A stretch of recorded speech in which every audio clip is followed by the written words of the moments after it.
Good afternoon, good night, wherever you might be. It's me again,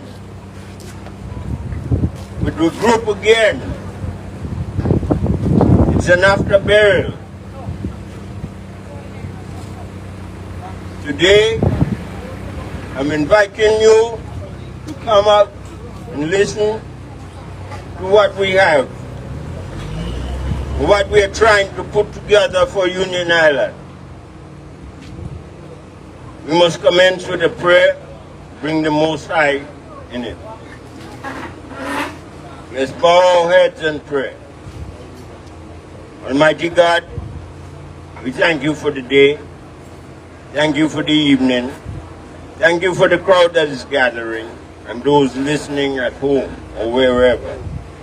Those intend to come on, bring them here safely.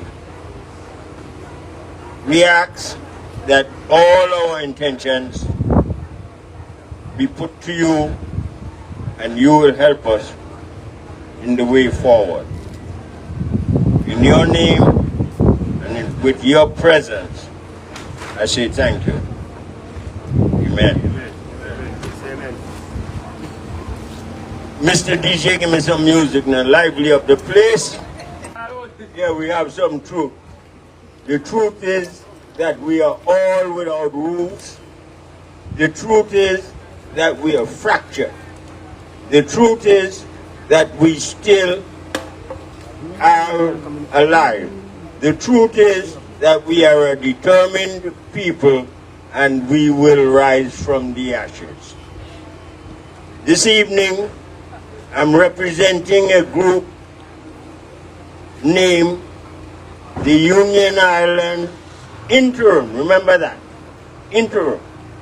We're just trying and we're here to garnish your support, to gather your support. That's why we are an interim group.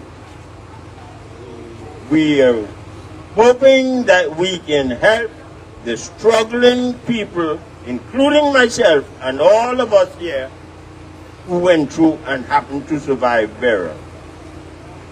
She was not an easy lady. She came here with a vexation and she did her job and left us with what we have now.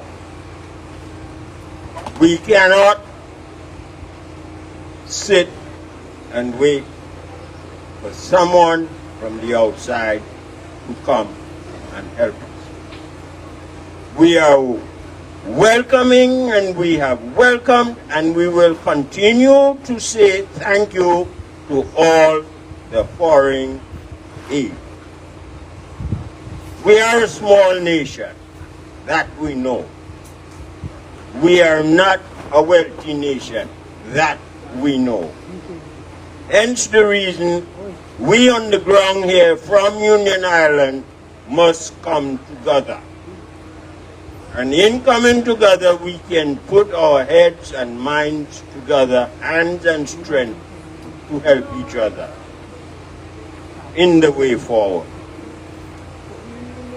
Without much ado, Mr. DJ, welcome the President, our interim President, to the microphone.